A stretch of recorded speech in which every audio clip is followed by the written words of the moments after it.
الحمد لله الذي أنزل القرآن على عبده ليكون للعالمين نذيرا والحمد لله الذي أنزل القرآن هدى للناس بينات من الهدى والفرقان أشهد أن لا إله إلا الله وحده لا شريك له وأشهد أن محمدا عبده ورسوله الذي لا نبي بعده قال الله تعالى ألف لام ميم ذلك الكتاب لا ريب فيه هدى للمتقين Shadaqallahul adzim.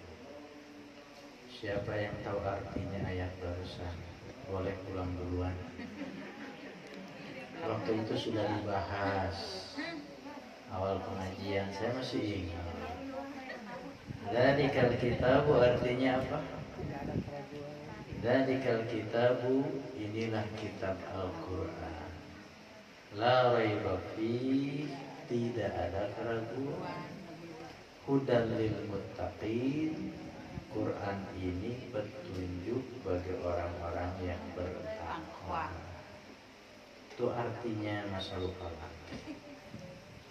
Memang ya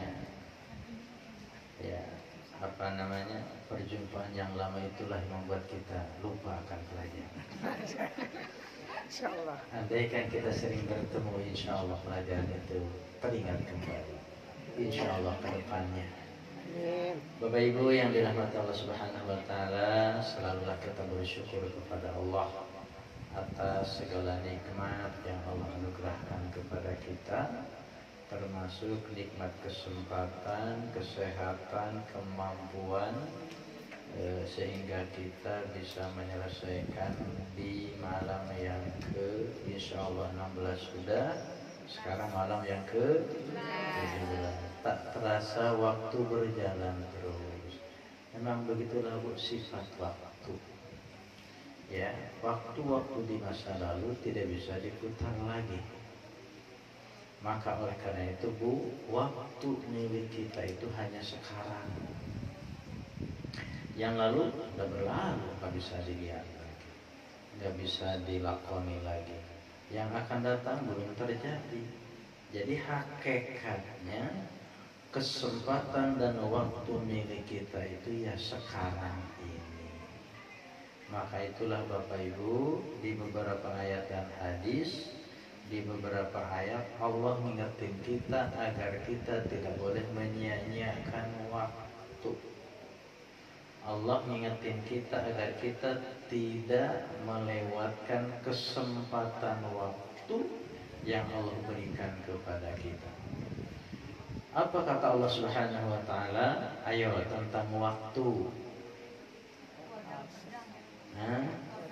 Tentang waktu, Allah mengingatkan nama kita, pentingnya kita memanfaatkan waktu supaya nggak rugi. Surat apa? Masa nggak jawab lagi? Jauh-jauh saya datang dicuekin. Iya. Ya, wal asri innal insana lafi khusr illa alladziina aamanu wa 'amilus shalihat wa tawassaw bil haqqi. Shadaqallahul adzim. Wal asri artinya demi masa. Masyaallah, masih ingat pelajaran. Demi masa, demi waktu, demi jatah umur yang Allah berikan kepada kita, demi kesempatan, demi kesehatan, banyak namanya waktu. Innal insana lafi khusrin, sesungguhnya manusia itu berada dalam kerugian. Tuh, 40, 50, 60 tahun usia rugi. Ya, dan rugi kita di dunia akan berdampak kepada akhirat. Itu masalahnya. Maka Allah ingetin, ya, supaya tidak rugi. Apa kata Allah? Miliki 3 hal. Harus nih, kalau mau ingin menjadi hamba Allah yang beruntung di dunia, yang nanti akan beruntung juga di akhirat, maka milikilah 3 hal kata Allah. 1, amanu. Kan gitu? Illalladzina amanu wa 'amilus shalihat. Maka yang tidak akan rugi kata Allah adalah mereka yang memiliki keimanan. Bu, kita alhamdulillah mempunyai keimanan. Apalagi kita lahir di keturunannya keturunan Islam. Insya Allah itu modal keimanan. Jaga dan pelihara, bentengi keimanan ini supaya utuh, tidak terkontaminasi dengan kemusyrikan dan takhayul, hingga nanti utuh bersih sampai hayat berpisah dengan badan alias wafat. Kalau iman ini utuh Bu, sampai berpisahnya badan dengan ruh, maka dia akan berada dalam husnul khotimah. Tuh. Makanya memiliki iman. Iman yang sudah ada sekarang ini di diri kita, di hati kita, maka jaga dan pelihara. Ya, dipupuk sudah, tinggal ditumbuh kembangkan, dijaga dan dipelihara. Pertanyaannya Bu, dengan cara apa menjaga iman dan memeliharanya? Apalagi menumbuh kembangkan supaya subuh, dengan cara apa? Menjalankan perintahnya, terus larangannya. Itulah cara supaya iman tetap terkokoh. Boleh banyak jawabannya. Yang lain jawaban jangan sama. Orang pintar ciri jawabannya banyak. Habibie itu Bu, bisa ditanya satu pertanyaan jawabannya 10. 10-10-nya benar.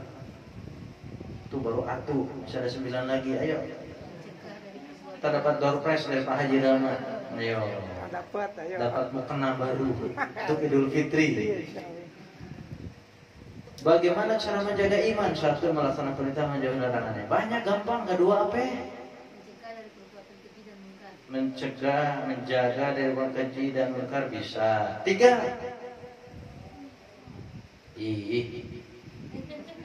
Ada minyak nih Ustaz. Ayo. Oh, ada minyak. Wah, benar. Saya ingin jawaban yang sesuai dengan maunya saya. Ayo. Kan harus sesuai maunya Pak Guru di mana-mana juga. Ya ada dianya. Mengamalkan sunnah-sunnah Nabi bisa. Ya, apalagi baru sesuai dengan maunya saya. Iya. Ayo minyak, ayo Bu. Oh, berapa kilo Haji? Banyak. Masya Allah. Ya, bagaimana cara menjaga iman? 1, baca Al-Quran dengan terjemahnya sampai paham. Tuh Bu, nanti materi kita ke situ tuh, karena ada judul Quran. Yang kedua, baca hadis-hadis Nabi tentang akidah, tentang keimanan. Tuh. Ketiga, perbanyak dengerin tausiah kayak gini. Jadi jawaban tadi belum sesuai dengan maunya saya ya. Jadi minyaknya untuk saya. Simpen lagi. Kan gitu caranya ya. Memahami Al-Quran. Kan Quran itu penuh dengan akidah pelajarannya. Ada banyak tentang akidah. Apalagi surat-surat Makkiyah. Ya, hadis-hadis Nabi tentang rukun iman, segala macam keimanan, tentang hari hisab, kubur. Yang ketiga apa tadi? Mendengarkan tausiah. Wajib loh Bu. Dan mendengarkan tausiah itu termasuk kebutuhan primer. Apa tuh primer? Pokok. Masukkan Bu, bagian daripada kebutuhan primer saya adalah mendengarkan tausiah, memahami agama. Demi Allah kita tidak akan bahagia dunia akhirat. Demi Allah kita tidak akan selamat dari api neraka, sebaliknya masuk ke surganya Allah kalau tanpa polesan agama dalam kehidupan keseharian kita. Mustahil masuk surga tanpa mengamalkan agama. Mustahil bisa menghindarkan diri dari api neraka tanpa memahami agama. Karena rumus dari 2 jalan tadi itu, surga dan neraka, adanya di agama kita, Quran dan hadis. Paham sampai di sini? Paham tidak? Kalau paham udahan, kalau tidak juga udahan. Ngapain tidak paham dipaksainnya? Gak paham. Kalau sudah paham, udah belum? Belum, baru 2 menit. Ya, kita berlama-lama dikit lah, ya enggak? Tuh. Dan yang keempat, bagaimana menjaga iman? Bergaulah dengan orang-orang yang memiliki akidah yang kuat. Bu, ingat pergaulan itu mempengaruhi diri kita. Dalam sebuah pergaulan, dua kemungkinan, kita terpengaruh oleh mereka atau mereka terpengaruh dengan kita. Tinggal tarik ulur aja tuh siapa yang kuat. Siapa yang kuat, dia yang dapat mempengaruhi. Tuh bicara pergaulan hati-hati. Iya kan Bu? Tengok tuh zaman dulu terutama laki-laki. Awal mula ngerokok gimana coba dulu tuh? Gaul. Sama yang suka ngerokok tawarin. Gak mau dia katanya cemen lu ngerokok aja gak berani gitu. Bisa dikatain gitu merokok pula dia. Itu pergaulan itu. Nih gaul sama orang-orang pengajian. Alim-alim kan? Iya, memang harus begitu. Nabi SAW bersabda, al-musahabatu tusyrikut tabi'ah. Berteman itu suka mencuri tabiat. Makanya tadi, kalau enggak terpengaruhi, mempengaruhi. Pertanyaannya, apakah kita yang terpengaruh atau kita yang mempengaruhi? Kan gitu. Makanya hakikatnya gaul sama siapapun boleh. Silahkan gaul, termasuk dengan yang tidak seakidah dalam urusan muamalah. Silahkan gaul. Tapi kalau kita lemah komitmen, lemah pegangan, lemah keyakinan, jangan coba-coba salah gaul. Kena udah. Ini yang asalnya betah ngaji, gaul sama yang jarang ngaji. Lama-lama dibawa jalan-jalan kagak ngaji, udah. Jeng jalan-jalan yuk, padahal jadwal ngaji. Kemana? Ini ke mall. Ayo deh, lupa tuh jadwal ngaji. Sekali, 2 kali, 3 kali, lama-lama dah ada pengajian. Innalillahi. Ya, hati-hati. Ya iyalah, masa saya bohong. Kan tidak boleh ada dusta di antara kita. Nah itu Bu, ya kembali menuju ke pokok bahasan. Jadi jaga iman kita karena ini merupakan modal kita. Nah Ibu yang dirahmati Allah Subhanahu Wa Taala. Nah tadi sudah disampaikan salah satu cara menjaga iman ini ialah dengan membaca Ingat membaca Al-Quran itu kata Syekh Shalih Al-Utsaimin ketika beliau mensyarah hadis Nabi yang berbunyi majtama'a qaumun fi baitin min buyutillah yatluna kitaballah wa yatadarasunahu illa nazalat alaihim sakinah ila akhir hadis. Ketika beliau mensyarah kalimat yatluna kitaballah yaitu tilawah, kata beliau ada 3 model hamba Allah, orang yang beriman dalam membaca Al-Quran. Ada 3 model, ada 3 macam, ada 3 level. Kira-kira kita di level mana? Pengen tahu? Pengen tahu apa pengen?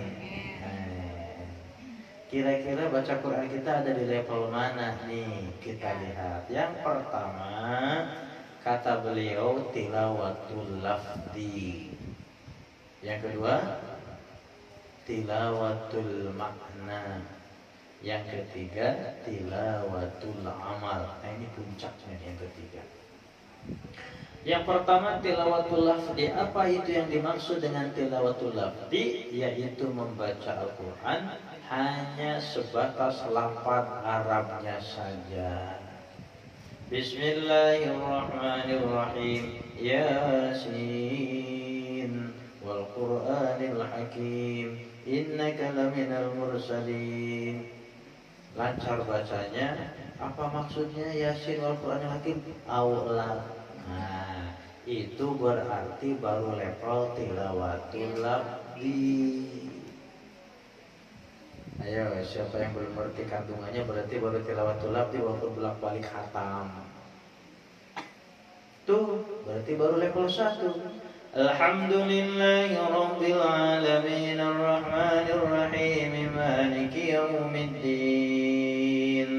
Benar bacanya sesuai tajwid, intonasinya enak, tapi kagak ngatri isi kandungannya. Berarti baru sebatas tilawatul lafzi.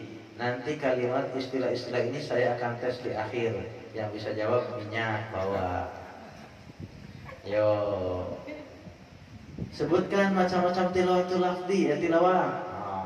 Tamat semuanya bacanya, sebutan betul, berhak mendapatkan door prize dari Pak Haji Rahman. Tubuh tilawatul lafzi. Ya, baca Quran terus, rutin sampai khatam berkali-kali. Baru sebatas tilawatul berarti level 1. Ustadz percuma dong, kagak. Bu, namanya berhubungan dengan Al-Quran, berinteraksi dengan Al-Quran, nggak ada yang tak berguna, semua bermakna. Kenapa? Karena Rasul sudah menjamin apa kata Nabi kita yang mulia, man qara'a harfan min kitabillah falahu khairun wal khairu bi asyri amthaliha. La aqulu alif lam mim harfun walakin alif harfun wa lam harfun wa mim harfun, rawahu Muslim. Man qara'a harfan kata Nabi yang artinya barang siapa yang membaca satu huruf saja dari Al-Qur'an, fahuwa khairun wa falahu khairun, maka baginya itu sebuah kebaikan. Wal khairu bi asyri amthaliha, dan kebaikan itu Allah lipatkan menjadi 10. Tuh. Bacanya doang walaupun satu huruf itu satu kebaikan. Allah lipatkan kebaikan baca Quran itu menjadi 10 kali lipat. Tuh, baca doang. Contoh, Bismillahirrahmanirrahim. Qaf. Shadaqallahul azim. Tuh, lumayan satu huruf. Saking buru-burunya ini, lagi sibuk baca Qurannya cuma satu ayat alias satu huruf. Itu juga sudah alhamdulillah. Daripada manyun, ngaji kagak, itu kagak, diem baik, dapat apa? Mending satu huruf. Bismillahirrahmanirrahim. Yasin. Shadaqallahul azim. Dapat 2 huruf. Cuman kalau ngaji gitu banget juga pelit banget ya. Cuma 1 huruf sama 2 huruf, ya ilah. Giliran mau belanja aja pengen banyak. Salah sini bangga, solehah semua sini. Oh nggak banyak nuntut ini sama suami. Itu lihat mukanya juga, muka kalem, muka ikhlas ini, muka soleh dan solehah ini, muka kona'ah. Tuh dari tadi diem baik tuh. Ditanya diem, dimarahin diem. Muka-muka ikhlas, alhamdulillah. Bersyukur nih suaminya punya istri kayak gini. Ya, punya 10 juga nggak masalah kayaknya istri kayak gini. Oh, Ustaz belum muncul aja aslinya. Ini kan pada alim di majelis ta'alim kan. Tuh ya. Jadi begitu tuh. Sesingkat-singkatnya satu huruf dapat 10 kebaikan. Apalagi berhuruf-huruf, apalagi sampai khatam, masya Allah. Ada berapa ribu huruf tuh, ratus ribu huruf tuh dalam satu Al-Quran. Saya belum ngitung ada berapa tuh. Quran itu berapa ribu huruf itu, masya Allah. Dari Bismillah Al-Fatihah sampai surat An-Nas tuh. Jadi ibu-ibu walaupun baru sebatas level pertama tilawatul lafzi itu kalau bicara pahala pasti banyak pahalanya. Tapi ingat nih garis bawahi, tujuan Allah menurunkan Al-Quran tidak hanya sekedar baca lafzi saja. Justru ada perintah baca Quran itu supaya paham. Maka berarti kita harus menginjak kepada level yang kedua, Bu. Baca Quran itu apa? Tilawatul makna. Nah, makanya waktu itu saya bimbingan tadabbur ayat, baca ayatnya, ini tajwidnya, ini tahsinnya, apa isi kandungannya, agar gitu. Masih berlanjut aja ya, metode kayak begitu kan, oleh ustadz yang lain, ya, kayak gitu. Nah, ibu belajar di rumah juga begitu, baca Qurannya, lafadznya, adabnya, baca terjemahnya, sampai paham. Kayak ibu dulu dapat surat dari calon suami alias pacar, I love you forever. Gak ngerti itu. Nanya sama teman, apa sih artinya? Itu artinya saya cinta kamu selama-lamanya. Ya. Oh gitu, apa yang diulang balik kan? Dihayati di mana? Kenapa? Dapat surat dari pacar. Kenapa? Paham. Walaupun bahasa Inggris I love you forever. Bos. Masya Allah. Dikarenakan paham walaupun bahasa asing, manggut-manggut ya, sampai senyum-senyum sendiri. Sampai suratnya diginiin. Oh. Saking menghayatinya. Andai kan itu kepada Al-Quran. Masya Allah ya Allah. Betapa indahnya tuntunan hidupnya Al-Quran. Belum pernah gitu ya. Tuh. Karena kita belum mencapai tilawah yang kedua. Level yang kedua yaitu tilawatul tubuh. Yuk kita tingkatkan. Kalau sudah sampai tilawatul makna, maka pikiran kita akan terang benderang. Melihat dunia, melihat akhirat, semua terang benderang, nyata. Akan tahu mana baik, mana buruk, mana benar, mana salah, mana yang harus dikerjakan, mana yang harus ditinggalkan. Semua terang benderang. Walaupun alam yang akan datang belum ketemu, belum jelas alias masih gaib, tapi kalau dibaca dalam Al-Quran terang benderang apa yang akan terjadi setelah alam dunia ini. Terang semua. Apalagi dibantu dengan penjelasan dari hadis-hadis Nabi. Oh, Masya Allah. Tuh, maka setidak-tidaknya untuk mencapai tilawatul makna ini, baca Qur'annya sekaligus terjemahnya. Syukur-syukur dengan tafsirnya. Bicara tafsir Qur'an, sekarang mah nggak serem dan nggak susah.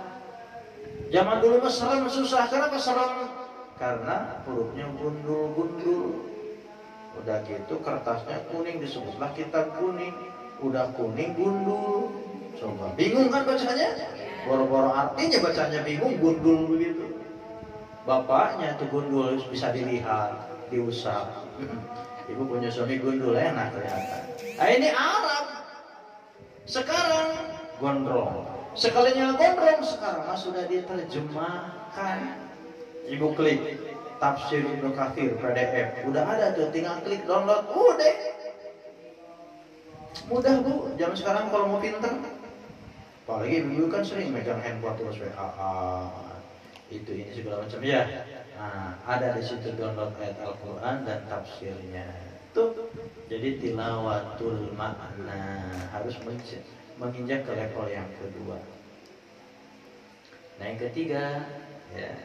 Puncak daripada tilawah yaitu tilawatul amal. Apa maksudnya? Setelah kita baca al-rapat Qur'annya, pahami isi kandungannya, lalu apa yang bisa saya amalkan dari ayat ini, gitu. Nah inilah Bu puncak tujuan akhir daripada adanya syariat baca Al-Quran. Dan ini tujuan Allah menurunkan Al-Quran. Tadi ayat 2 Al-Baqarah, hudan lil muttaqin, petunjuk.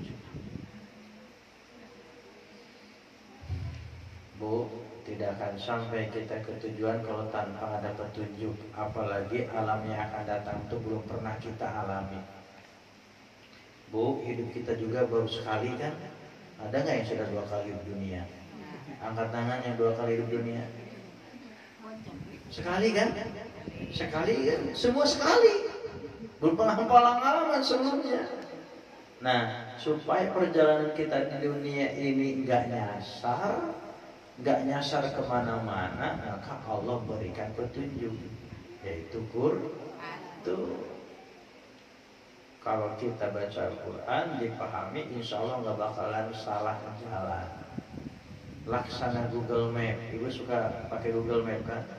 Mau ke rumah Pak Agus, share log, klik dari sini, nyampe ke rumah Pak Agus. Padahal belum pernah. Kenapa? Menggunakan petunjuk yaitu Google Map. Nah hidup kita juga sama.